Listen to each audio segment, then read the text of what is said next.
LS मराठीच्या bulletin मध्ये आपलं स्वागत। सुरुवातीला पाहूयात काही हेडलाईन्स।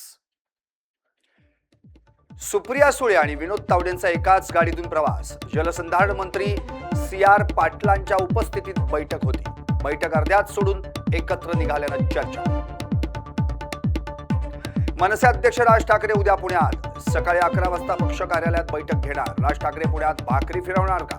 जोरदार चर्चा। राज्याच्या मुख्यमंत्र्यांना जर एखाद्या पक्षाचा नेता भेटत असेल तर यात चुकीचं काहीच नाही। खंड्यांच्या मुद्द्यावर ही भेट असेल, यात राजकीय काय? राज ठाकरे आणि मुख्यमंत्र्यांच्या भेटीवर संजय राऊतांची प्रतिक्रिया। महाराष्ट्र ATSची मोठी कारवाई। महाराष्ट्र ATS कडून 9 ऑगस्ट 2026 ला 9,40,00,000 ड्रग्ज जप्त। एक पुरुष आणि 2 परदेशी महिला आरोपी अटकेत। पुण्यात दारूच्या नशेत 4 चाकीतून तरुणांची स्टंटबाजी। स्टंटबाजीचा व्हिडिओ सोशल मीडियावर व्हायरल। डेक्कन पोलिसांकडून 4 जणांना अटक। नमस्कार, मी संदीप आणि आता बातम्या विस्ताराने। घाटकोपर येथील साकीनाका गौसिया चाळ परिसरात दरड कोसळून झालेल्या दुर्घटनेचं वृत्त अत्यंत दुःखद आहे।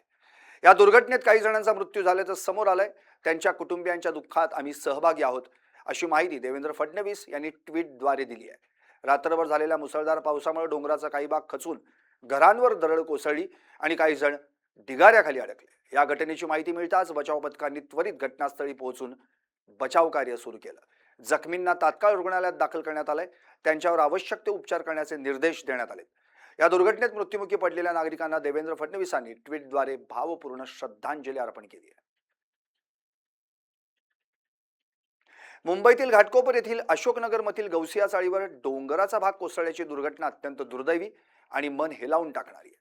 या दुर्घटनेत निष्पाप जीव गमावलेल्या नागरिकांना सुनेत्रा पवारांनी ट्विटद्वारे भावपूर्ण श्रद्धांजली अर्पण केली आहे। त्यांच्या कुटुंबियांच्या दुःखात शासन सहभागी असून या कठीण प्रसंगी त्यांच्या पाठीशी शासन खंबीरपणे उभा आहे। अडकलेल्या नागरिकांना सुरक्षित बाहेर काढण्यासाठी अग्निशमन दल, NDRF, पोलीस आणि प्रशासनाच्या पथकांकडून युद्ध पातळीवर बचाव कार्य सुरू आहे। मदत आणि बचाव कार्याला शासनाकडून सर्वतोपरी सहकार्य केले जाते, अशी माहिती सुनेत्रा पवारांनी ट्विटद्वारे दिली। E20 विरोधात पुण्यात युवक काँग्रेसचं अनोखं आंदोलन। वाहनांच्या स्मृतींना श्रद्धांजली देत E20चा निषेध। E20 निर्णयाविरोधात युवक काँग्रेस आक्रमक। E20 पासून मुक्तीचा युवक काँग्रेसचा नारा।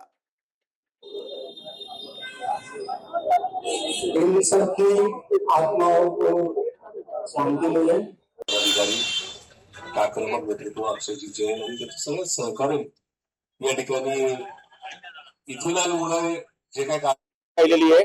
ज्या गाड्यांचे पार्ट्स इथेनॉलच्या वापरामुळे पेट्रोलमध्ये ज्या पद्धतीने E20 मिश्रित केलेलं आहे त्याचा निषेध म्हणून आणि त्यांची जी हत्या झालेली, त्यांचं जे मरण पावलेलं आहे तर त्यांच्या आपल्याला सुख शांती मिळो यासाठी आज आम्ही हे शांततेचा कार्यक्रम करण्यात आलेला आहे। असं म्हणतात सोशल मीडियावर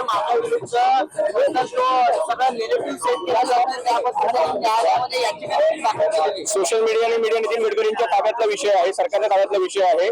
सरकारमधली लोक त्यांच्या सोबत नाहीये, फक्त त्यांच्या हट्टापायी आज त्यांच्या मुलाच्या प्रेमापोटी आणि काही रचनेपोटी आज हजारो शेकडो कोटीचा नुकसान देशातील जनतेला होणार आहे, सामान्य जनतेला होणार आहे। गाड्यांचे पास होणारे मायलेज सुद्धा कमी झालेलं आहे। त्याला सर्वस्व कारणीभूत नितीन गडकरी आणि केंद्र सरकार आहे, तर त्याचा निषेध करण्यासाठी युवक काँग्रेस रस्त्यावर उतरलेली।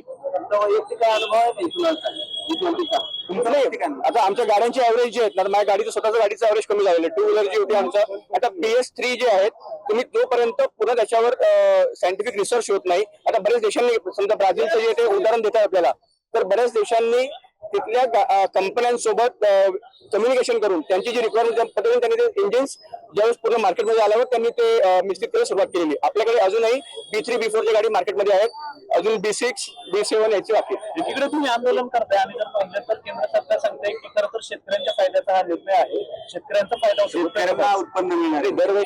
दरवेळेस सरकार जे केंद्र सरकार याच पद्धतीच्या गोष्टींना लोकांना कधी प्रयत्न करतो, परंतु शेवटी शेतकरी आंदोलनाच्या वेळेस तेच घडलेलं, शेतकऱ्यांचा फायदा होणार आहे।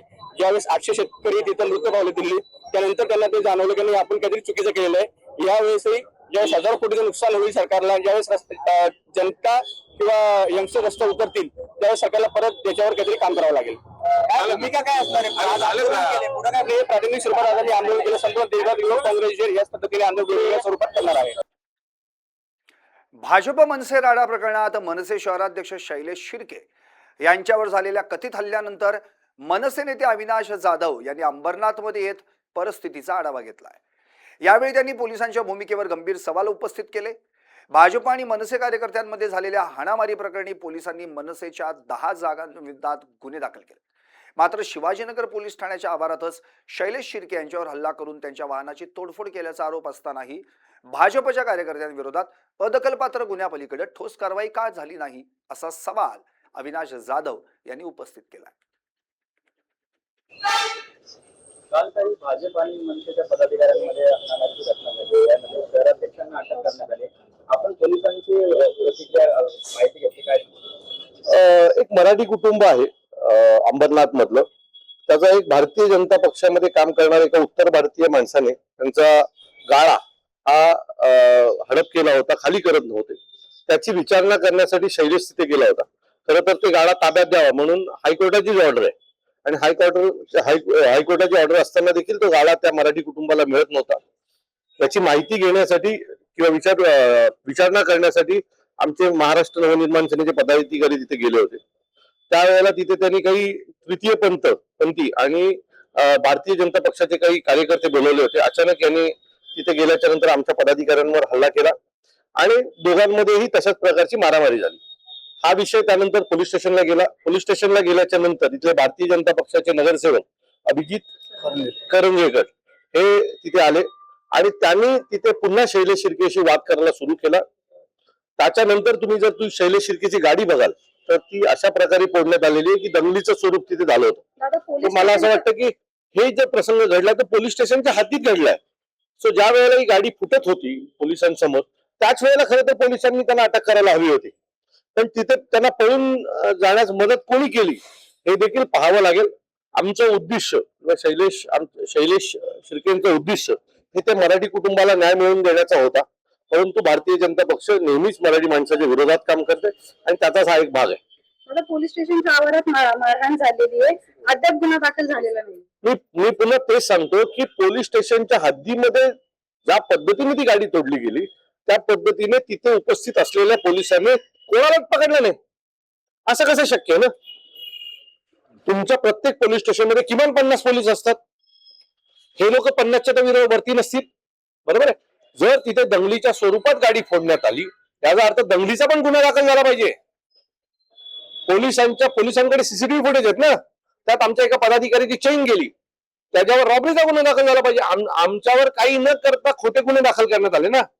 आमची तर चेन गेली, सीसीटीव्ही कॅमेरा दिसतेय, तरी पोलीस आतापर्यंत म्हणजे आता संध्याकाळचे 3 वाजलेले आहेत दुपारचे, काल रात्रीची घटना आहे, आमचे गुन्हे फटाफट नोंदवण्यात आले।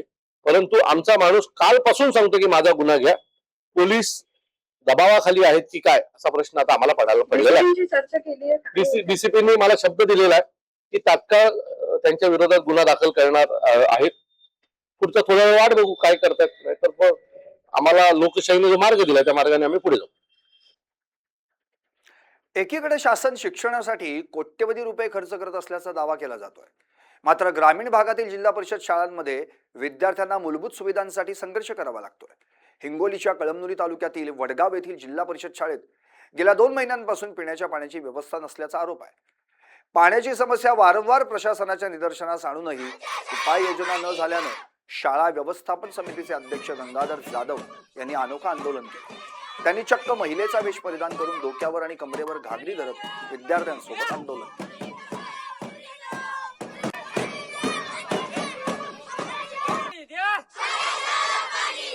ग्रामसेवक साहेब शाळेला पाणी द्या। मी गंगाधर दिगंबर जाधव, शाळा व्यवस्थापन समिती अध्यक्ष, वडगाव, केंद्र जवळ पंचाल, तालुका कळमनुरी। मी आज जवळपास 3 ते 4 महिने झाले आमच्या शाळेतील विद्यार्थ्यांना पिण्याच्या पाण्याचा प्रश्न आहे। मी ग्रामसेवक साहेबांना गावातील आमच्या 3 महिने झाले त्यांना वारंवार विनंती सूचना देत आहे, पण विद्यार्थ्यांना पाण्याची व्यवस्था नाही सर, व्यवस्था सुरू करून द्या। परंतु 3 महिने झालं हे काही ऐकायलाच तयार नाहीत।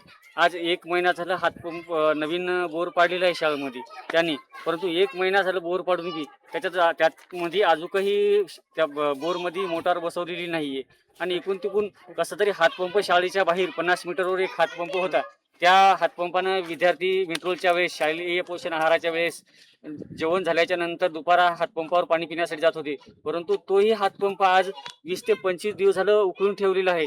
यांना मी आज 15 ते 20 दिवस झालं सतत फोनावर फोन लावून म्हणत आहे, साहेब पाण्याचा विद्यार्थ्याला काहीतरी सोय करा, किंवा हातपंप तरी चालू करा, किंवा मोटर तरी चालू करा. परंतु यांचा बोलण्याची कालभाषा माझ्यासोबत, ते असे मला म्हणाले की आम्ही तुमचं ऐकायलो म्हणून काय तुम्ही आम्हाला काही पण सांगणार काय. त्याच्या विषयावर मी ग्रामसेवक साहेबांना असे म्हणलो, साहेब आम्ही सांगालो तुम्हाला, म्हणजे तुम्ही या जागेवर आहात आणि तुम्हाला पाणी देणं हे कर्तव्य आहे. त्याच्यामुळे आम्ही सांगत आहे, विद्यार्थ्यांना पाणी द्यायचं म्हणजे का तुम्हाला घरून गावात द्यायचं नाही. जलजीवनची मिशनची आहे का मग? गावात हा विषय आहे दुसरा. गावात आज अंदाजे 2300 ते 2400 लोकसंख्या आहे. गावामध्ये 1,51,00,000 रुपयाचं बजेट ग्रामपंचायतला आलेलं आहे आणि पाण्याची टाकी पण गावात उभा टाकलेली आहे आणि पाईपलाईन पण झालेली आहे. परंतु नवीन विहिरीतून अजूनही गावात ग्रामपंचायतच्या टाकीला पाणी येत नाहीये. एकंदरीत जिल्हा परिषद शाळेत किती विद्यार्थी आहेत, किती म्हणजे कशी वर्ग आहेत? एकत्रित ही शाळा आमची 1ली ते 8वी पर्यंत आहे व विद्यार्थी संख्या 204 विद्यार्थी संख्या आहे. बरं, आता पुढील काय प्रक्रिया आहे, काय वरिष्ठ अधिकारी काय बोलले का? वरिष्ठ अधिकाऱ्यांना आम्ही अगोदर सांगितलं होतं की आज आम्ही आंदोलन, पाणी नाहीये म्हणून ग्रामपंचायतला आंदोलन करणार आहोत. परंतु ग्रामसेवक साहेब आधीच 15 ते 20 दिवस गावात येत नाहीत. आज सांगितल्याच्या नंतरही ते ग्रामपंचायत मध्ये आले नाही. स्वातंत्र्य दिनाचं औचित्य साधून अमरावतीत भाजपकडून भव्य तिरंगा रॅली काढण्यात आली. राजकमल चौकातून तिरंगा रॅलीला उत्साहात सुरुवात झाली. भारत माता की जय या घोषात अमरावती दुमदुमली. तिरंगा रॅलीत भाजप कार्यकर्त्यांचा उत्स्फूर्त सहभाग जाणवला.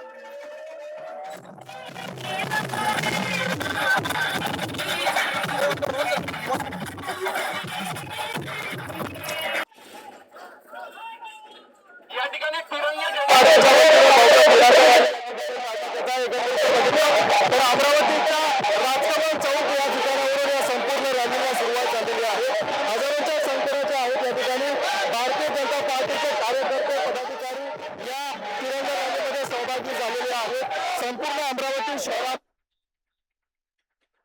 हेडलाईन्स आणि सविस्तर बातम्यांनंतर आता पाहूयात काही वेगवान घडामोडी. 19 ऑगस्टला काँग्रेस कार्य समितीची दिल्लीत होणार बैठक.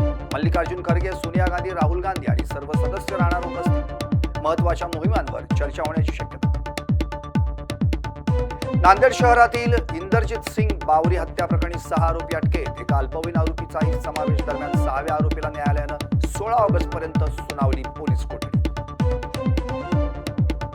भिवंडीवाडा रस्त्यावर कंटेनर उलटला. संरक्षक खांब नसल्यानं या रस्त्याचा अंदाज न आल्यानं रात्रीच्या सुमारास घडली घटना. सुदैवानं कोणतीही जीवितहानी नाही. अमरावतीच्या राजापेठ उड्डाणपुलावरील अपघाताला अवैध जड वाहतूक जबाबदार. अमरावतीकरांचा जिल्हाधिकाऱ्यांना घेराव.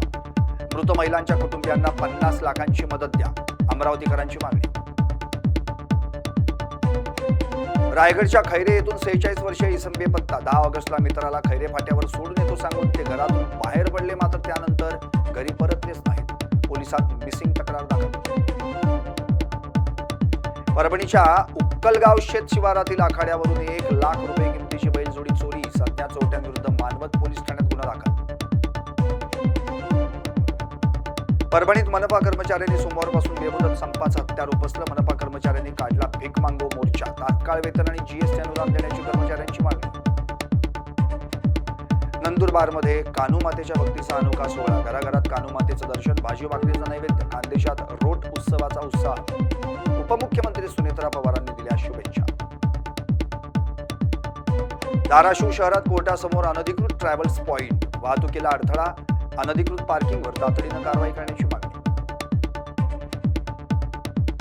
गोंदियात लाचखोर वनपालासह 2 वनरक्षक एसीबीच्या जाळ्यात. 20,000ची लाच घेताना रंग्यात पकडलं. वन विभागातील भ्रष्टाचाराचा उघड कारभार. आणखी काही विशेष व ठळक घडामोडींसाठी पाहत रहा LS मराठी.